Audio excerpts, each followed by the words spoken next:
मुहाफिज दस्ते का कमांडर दरबार में दाखिल हुआ। इसके साथ एक कैदी था जिसके पांव में बेड़ियां थीं और हाथ जंजीर में बंधे हुए थे। वो कोई मुसलमान था। जवान और खूबरू था। उसकी तराशी हुई छोटी छोटी दाढ़ी उसके चेहरे पर भांप रही थी और उसके मर्दाना हसन में इजाफा कर रही थी। हिरकिल के हुक्म पर उसे दरबार के वस्त में खड़ा कर दिया गया। तुम जंगी कैदी हो, हिरकिल ने इस कैदी से कहा, लेकिन तुम्हें हमने अपना मुअज़्ज़ज़ मेहमान बना रखा है। तुम एक जिम्मेदार आदमी हो, मैं जानता हूँ, एक जाबाज गिरोह के कमांडर हो। तुम जो बात जानते हो वो और कोई नहीं बता सकता। तुम बादशाह हो, सिपा सालार, मुझ पर उन ओहदों और रुतबों का कुछ असर नहीं होगा। मुसलमान कैदी ने कहा, तुम्हारे जल्लाद की तलवार मेरी गर्दन पर होगी तो भी राज की कोई बात नहीं बताऊंगा। मैं तुमसे कोई फौजी राज नहीं पूछ रहा। हिरकिल ने कहा, मैं कोई जंगी राज नहीं लेना चाहता। मुझे सिर्फ ये बता दे कि तेरी फौज में वो कौन सी खूबी है जो मेरी फौज में नहीं। हम एक इमाम के पीछे नमाज पढ़ते हैं। कैदी ने कहा, हम जब इकट्ठा बैठते हैं तो हम में कोई हाकिम और कोई महकूम नहीं होता। इस वक्त हमारे रुतबा खत्म हो जाते हैं।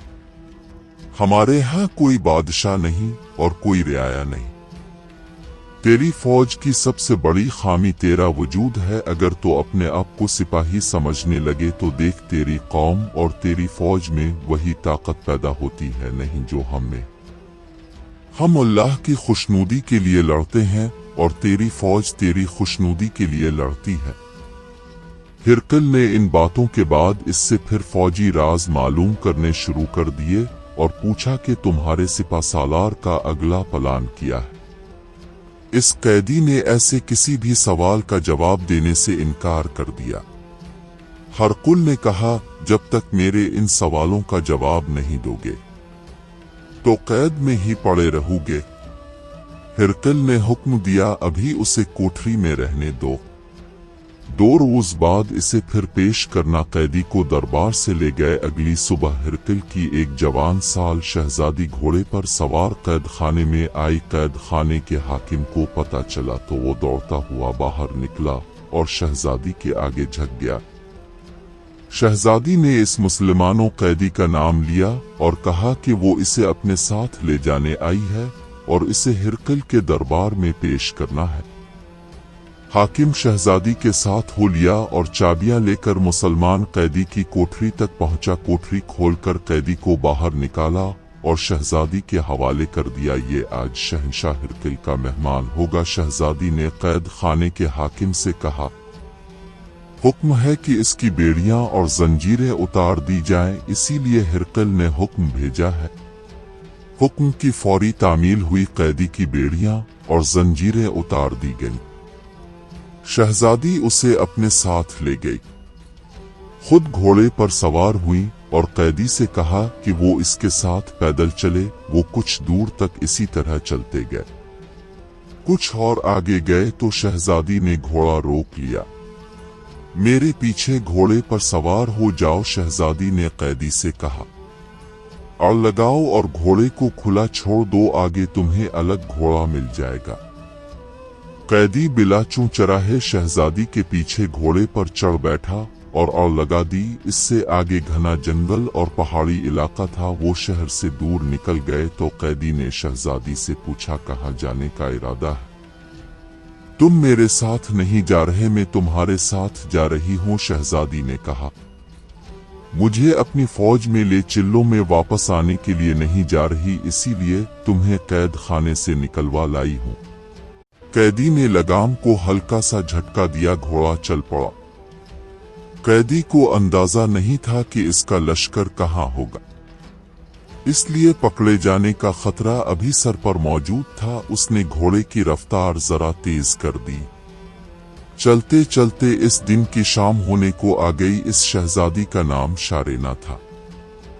सूरज कभी का गुरूब हो चुका था और रात गहरी हो गई थी। इस वक्त कैदी और शारीना वहां से बहुत दूर निकल गए थे और उसके सफर का एक दिन गुजर गया था। मुसलमान कैदी का नाम हदीद बिन मोमिन खुजरुज था।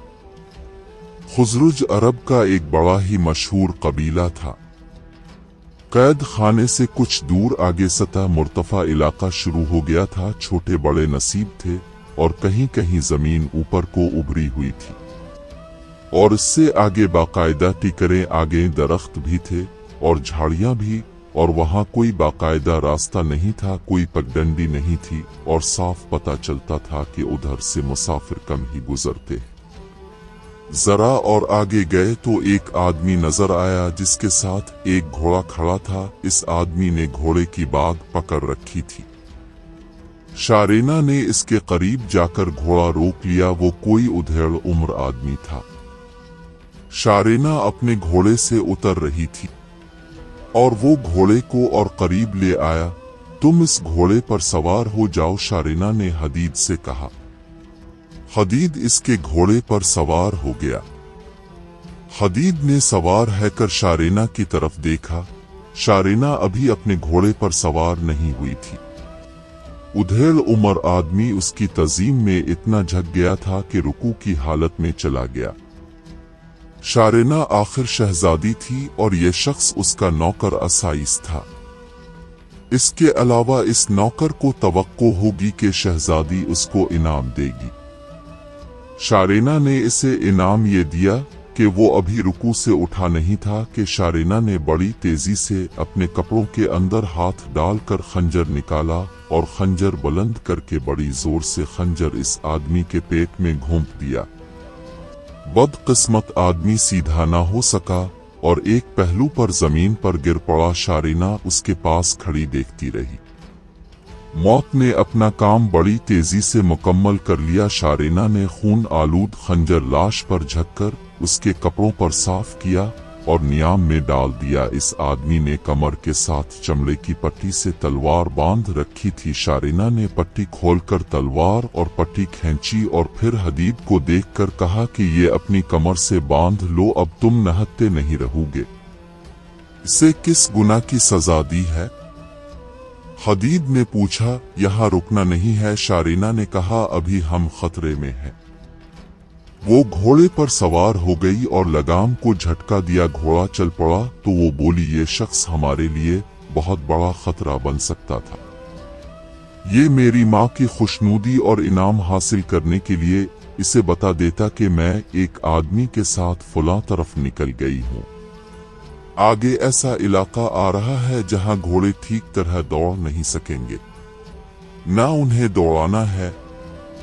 आगे चलकर बताऊंगी मैं कौन हूं और फिर तुम मुझे बताना कि मैं पागल तो नहीं। जमीन कुछ ऊपर उठती जा रही थी। आगे चट्टानें भी थी और घास, पौधों और दरख्तों से लदी हुई खूबसूरत टेकरियां भी थीं। कुछ आगे जाकर शारीना ने घोड़ा रोक लिया और पीछे देखा। हदीद ने भी घोड़ा रोककर पीछे देखा। दरख्तों के ऊपर से रूहाक का कलाबंद शहर नजर आ रहा था। वो इस शहर से दूर निकल आए थे।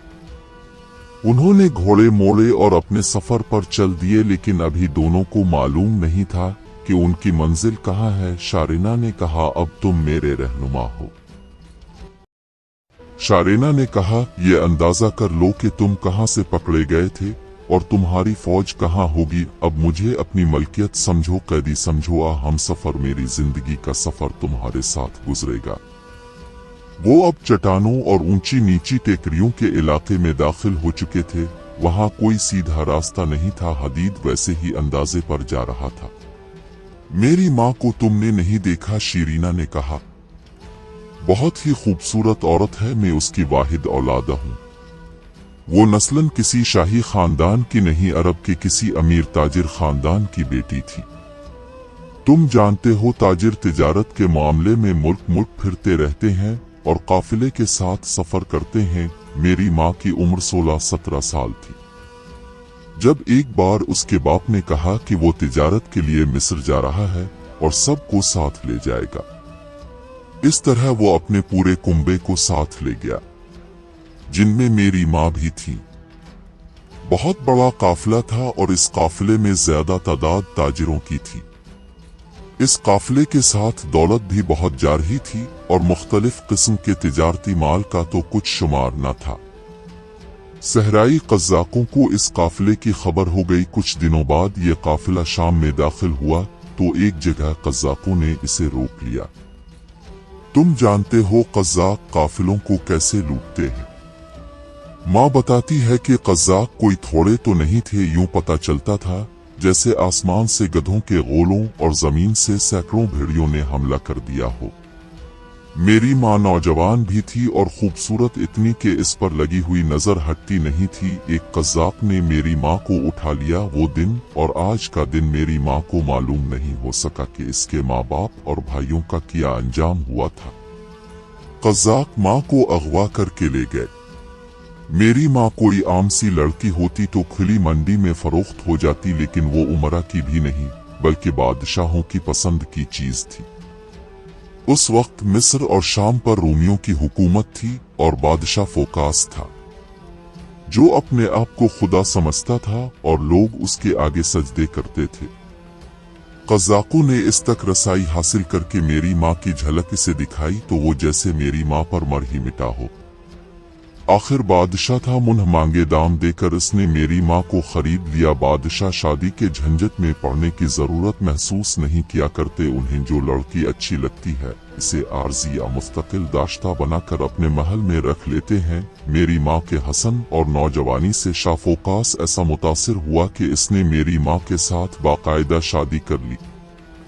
शारेना का दिमाग इस आग को समझने से कासिर था जो उसके वजूद में भड़क उठी थी। हदीद इसकी ये रुदाद सुनता चला जा रहा था। घोड़े दरमियानी रफ्तार से चल रहे थे।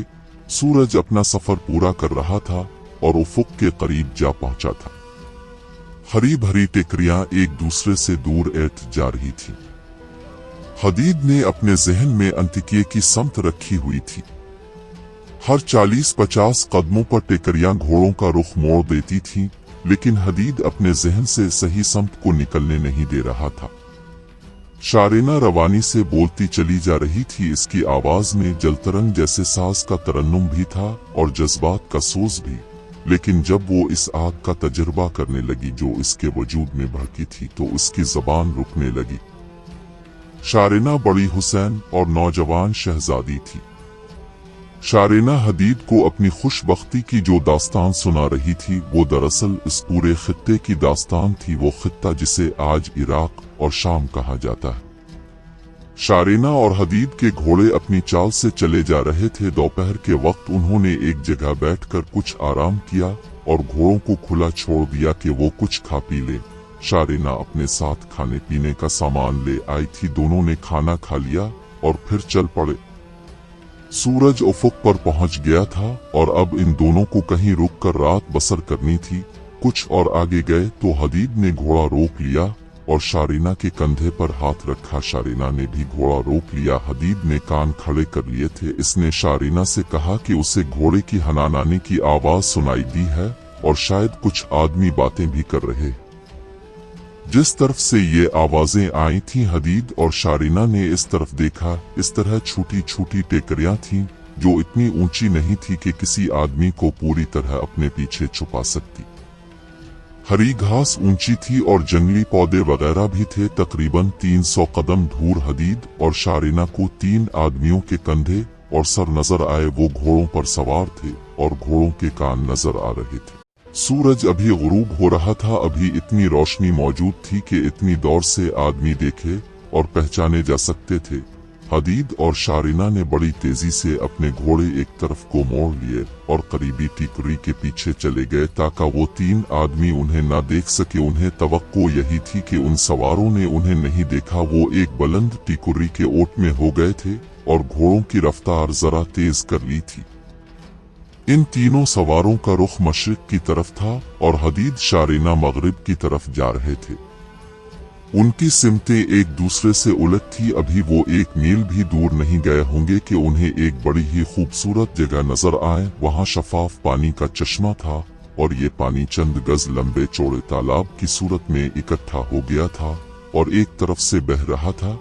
अर्द गिर्द जरा ऊंची ठीकरियां थीं जिन पर खुशनुमा दरख्त और हरी भरी झाड़ियां थीं। टेकरियां और पानी के दरमियान कुशादा जगह थी जहां सरसब्ज घास थी और ये जगह रात गुजारने के लिए निहायत मौजूद थी। हदीद ने दोनों घोड़ों को खुला छोड़ दिया और खुद एक तरफ बैठ गए। शारेना ने खाने का सामान निकाला। सूरज कभी का गुरूब हो चुका था, लेकिन चांद ने रात को तारीक न होने दिया। हरे भरे जंगल की चांदनी इतनी शफाफ थी कि सूरज के गुरूब होने का एहसास खासा कम रह गया था। हदीद और शारेना सोने की तैयारी करने लगे। अब बेफिक्र हो जाओ हदीद, शारेना ने कहा, अब हमारे पीछे कोई नहीं आएगा। वो 3 सवार जो हमने देखे थे हमारी फौज के थे। शारेना ने कहा, अच्छा हुआ उन्होंने हमें नहीं देखा था, इतनी दूर से मैं पहचान तो नहीं सकी। शक होता है कि इनमें से एक को मैं जानती पहचानती हूँ। वो अगले घोड़े पर सवार था और उसका सर झुका हुआ था। वो जो कोई भी थे दूर निकल गए होंगे। हदीद ने कहा, वो अभी खाने से फारिग हुए ही थे कि उन्हें दौड़ते कदमों की आहट सुनाई दी। दोनों ने चौंक कर इस तरफ देखा, वहां एक रूमी सिपाही खड़ा था। क्या तुम दौड़ते आए थे? शारेना ने इससे पूछा, कहां से आए हो? कहां जा रहे हो? भूखा हूं, रूमी सिपाही ने भिखारियों की तरह कहा। हदीद ने खाने की 1-2 चीजें निकाली और उठकर इस रूमी सिपाही को दे दी। वो वहीं बैठ गया और बेसब्री से खाने लगा। यही मत बैठे रहो, शारेना ने कहा, यहां से चले जाओ और कहीं जाकर खाना। शारेना का अंदाज और लहजा शहजादियों वाला था। रूमी सिपाही वहीं बैठा खाना खाता रहा जैसे इसने कुछ सुना ही ना हो। रात की खामोशी में एक घोड़े की टाप सुनाई देने लगे जो करीब ही करीब आती जा रही थी। हदीद का हाथ फौरन तलवार के दस्ते पर चला गया। जो रात गुजरती जा रही थी, चांदनी और ज्यादा शफाफ होती चली जा रही थी।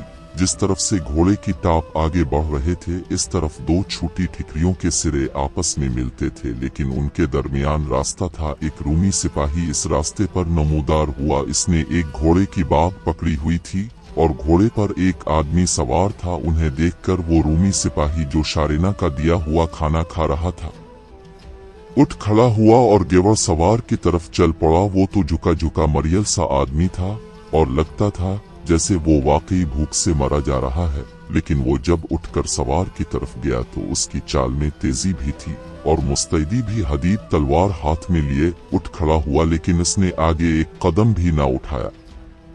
शारेना भी उठ खड़ी हुई थी। दोनों रूमी सिपाहियों ने मिलकर गेवर सवार को घोड़े से उठाया और उसे उठाए उठाए वहां तक ले आए जहां हदीद और शारेना ने सोने के लिए कंबल बिछाए थे। सिपाहियों ने सवार को एक कंबल पर बिठा दिया। ये जख्मी, खूबरू और जवां साल आदमी शाही खानदान का रूमी फौज में अफसर ओहदे पर था। वो एक छापामार गिरोह का कमांडर था। उसका नाम कैलाश था। वो शारेना को इस जंगल में एक मुसलमान के साथ देखकर परेशान हो गया और उसका चेहरा दिल से उठने वाले कहर और इताब से सुर्ख हो गया। मुझे ज्यादा हैरत और परेशानी में न रखो शारेना, कैलाश ने कहा। अब बता दो कि ये कौन है और तुम उसके साथ कहां जा रही हो। अगर ये तुम्हें जबरदस्ती अपने साथ ले जा रहा होता तो तुम हमको देखकर खुश होती और दौड़कर हमारी पनाह में आ जाती। ये मुझे नहीं ले जा रहा कैलाश, शारेना ने बड़ी पुख्ता आवाज में कहा। मैं इसे ले जा रही हूं और तुम्हारी दुनिया से हमेशा के लिए गायब हो रही हूं। तुम एक मुसलमान के साथ भागी जा रही हो। चलो तुम्हारी मर्जी। अगर तुम बुरा न जानो तो मैं अपने इन सिपाहियों के साथ रात यहीं गुजार लूं। मैं बुरा क्यों जानूंगी? शारेना ने कहा, जहां जी चाहता है वहां लेट जाओ और हमारे पास खाने का सामान है, खा लो और सो जाओ। कैलाश और उसके 2 सिपाही खाना खाकर सो गए। वो थके हुए थे। आधी रात गुजर चुकी थी जब करीब के एक दरख्त पर बैठा हुआ एक परिंदा बड़ी जोर से फड़फड़ा। शारेना की आंख खुल गई। इसके करीब सोए हुए हदीद के हल्के हल्के खर्राटे बता रहे थे कि वो बहुत गहरी नींद सोया हुआ है। शारेना ने वैसे ही लेटे लेटे देखा जहां कैलाश ने बिस्तर बिछाया था। इन तीनों को सोया हुआ होना चाहिए था, लेकिन कैलाश बैठा हुआ था और एक सिपाही इसके दाएं और दूसरा इसके बाएं बैठा था और कैलाश सरगोशियों में उनके साथ कुछ बात कर रहा था। वो उठने ही लगी थी कि इसके दिमाग में एक रोशनी सी चमकी और एक शक उभरा। शक कैलाश की नियत पे था। शारीना की नींद उड़ गई, वो लेटी रही और उन्हें देखती रही है। वो सरगोशियों में कुछ कह रहा था और दोनों सिपाही बार बार शरीना और हदीद की तरफ देखते थे। शक और पुख्ता होता चला गया। आखिर दोनों सिपाही उठे और शारीना और हदीद की तरफ आने के बजाय दूसरी तरफ चले गए। उस वक्त चांद आगे निकल गया था, दरख्तों के साए लंबे हो गए थे। शारीना ने महसूस किया कि इस पर कोई साया पड़ रहा है, जो पहले नहीं था। ये दो साए थे, जिनमें से एक इसके जिस्म पर और दूसरा हदीद के जिस्म पर आहिस्ता आहिस्ता रेंग रहा था। शारीना ने अपना दिमाग हाजिर रखा और फौरन पीछे ना देखा। वो जान गई कि दोनों सिपाही उनके सरों की तरफ से दबे पांव उनकी तरफ आहिस्ता आहिस्ता आ रहे हैं। शारीना का दिल बड़ी तेजी से धड़कने लगा। हदीद और शारीना के दरमियान 2-3 कदमों का फासला था। एक सिपाही इन दोनों के दरमियान खड़ा हुआ शारीना की तरफ मुंह करके बैठ गया और अपना चेहरा शारीना के चेहरे के करीब ले गया। शारीना ने आंखें बंद कर ली थी और अब वो इस तरह आवाज पैदा करके सांसें लेने लगी जैसे गहरी नींद सोई हुई हो। ये सिपाही उठा। शारीना ने कनखियों से देखा, दूसरा सिपाही हदीद के दूसरे पहलू की तरफ खड़ा था। शारीना ने देखा कि दोनों ने तलवार हाथों में ले रखी थी। रात इतनी खामोश थी कि अपने सांसों की आवाज भी सुनाई देती थी। इसे एक सिपाही की सरगोशी सुनाई दी। देर न करो। अब तो किसी शक व शुबा की गुंजाइश ही नहीं थी। दोनों सिपाही हदीद के पहलुओं के साथ लगे खड़े थे और उनके मुंह एक दूसरे की तरफ थे। ये समझना मुश्किल नहीं था कि वो हदीद को कत्ल करने आए थे। तलवार हदीद के पास थी जो उसके पहलू के साथ रखी थी। शारीना के पास खंजर था जो उसने अपने कपड़ों के नीचे उड़स रखा था। शारीना ने देखा वो हदीद की तलवार उठा रहा था। ये सिपाही हदीद की तलवार उठाने के लिए झुका। शारीना बड़ी तेजी से उठी, खंजर निकाला और झुके हुए सिपाही की पीठ में इस जगह पूरी ताकत से उतार दिया जहां दिल होता है। सिपाही ने सीधा होने की कोशिश की, लेकिन इससे पहले कि वो पीछे को देखता, शारीना ने ऐसा ही एक और भरपूर वार उसकी पीठ पर किया। हदीद की आंख अभी तक नहीं खिली थी। सामने वाले सिपाही ने देख लिया था कि उसके साथी की पीठ पर 2 बार खंजर उतर गया है। वो इतनी जल्दी फैसला न कर सका कि शारीना पर तलवार का वार करे या हदीद को पहले कत्ल करे। शारीना ने मरते सिपाही के पीछे अपने दोनों हाथ रखे और पूरी ताकत से इसे आगे को धकेला। सिपाही सामने वाले सिपाही के साथ टकराया और हदीद के ऊपर गिरा। हदीद हड़बड़ा कर उठा, जख्मी सिपाही की तलवार गिर पड़ी थी। शारीना ने वो तलवार उठा ली और हदीद के उठने से पहले आगे को जस्त लगाई और तलवार का भरपूर वार सिपाही के गर्दन पर किया और उसकी गर्दन काट डाली। इतने में हदीद पूरी तरह बेदार हैकर उठ खड़ा हुआ था। दोनों सिपाही मर गए। हदीद ने शारीना से पूछा, ये क्या हो गया है? मेरे साथ आओ, शारीना ने कैलाश की तरफ चलते हुए कहा। इससे पूछते हैं। ये सारी वारदात जैसे आंख झपकते हो गई। शारीना और हदीद कैलाश की तरफ चल पड़े। कैलाश लेट गया था लेकिन अब बैठा हुआ था, इससे खड़ा तो हो ही नहीं जाता था। बदनीयत इंसान। शारीना ने कैलाश के पहलू में तलवार की नोक चबोते हुए कहा, क्या तुम मुझे इस तरह अपने साथ ले जा सकते थे? शारीना ने एक ही वार से उसे कत्ल कर दिया। सुबह अभी धुंधली थी जब हदीद और शारीना कैलाश और उसके सिपाहियों के घोड़े अपने पीछे बांध लिए और चल पड़े। एक रोज मुसलमान लश्कर के सिपा सालार अबू उबैदा अपने खेमे में बैठे सालारों के साथ सलाह मशवरे कर रहे थे कि उन्हें इत्तला दी गई कि अपना एक उहदेदार हदीद बिन मोमिन खुजरुज रूमी फौज की कैद से फरार होकर आया है और उसके साथ एक रूमी लड़की है। दरबान ने यह भी बताया कि ये दोनों राह से आए हैं। अबू उबैदा ने दोनों को फौरन अंदर बुला लिया। हदीद शारीना के साथ खेमे में दाखिल हुआ और तमाम सालारों से मुसाफहा किया। मेरी दास्तान सफर खासी लंबी है, हदीद ने कहा। आपके पास जब इतनी फुर्सत होगी मुझे बुला ले। हदीद छापे और शब खून मारने में खुसूसी महारत रखता था। ऐसे ही एक मुहिम में वो पकड़ा गया था। रूमी अफसरों ने जब इसके साथ बातें की तो उन्होंने महसूस किया कि ये तो बड़ा कीमती आदमी है। इसे हिरकल तक पहुंचाया गया और हिरकल उसे रिहाक अपने साथ ले गया था कि उसे काम की बातें मालूम करेगा। अबू उबैदा ने शारेना के सर पर शफकत से हाथ रखा और इसे ये भी बताया कि इसकी इज्जत और हर जरूरत का पूरा पूरा ख्याल रखा जाएगा। शारेना को मस्तूरात के खैमों में भेज दिया गया और हदीद को अबू उबैदा ने अपने साथ ही रखा और अंतिकिया की फतह के बाद हदीद और शारेना की शादी हो गई। शारेना जंग में औरतों के साथ मिलकर जख्मियों को पानी पिलाती और मरहम पट्टी करती और यूं एक रूमी शहजादी और अरब का मुजाहिद बुढ़ापे तक एक दूसरे के साथ रहे।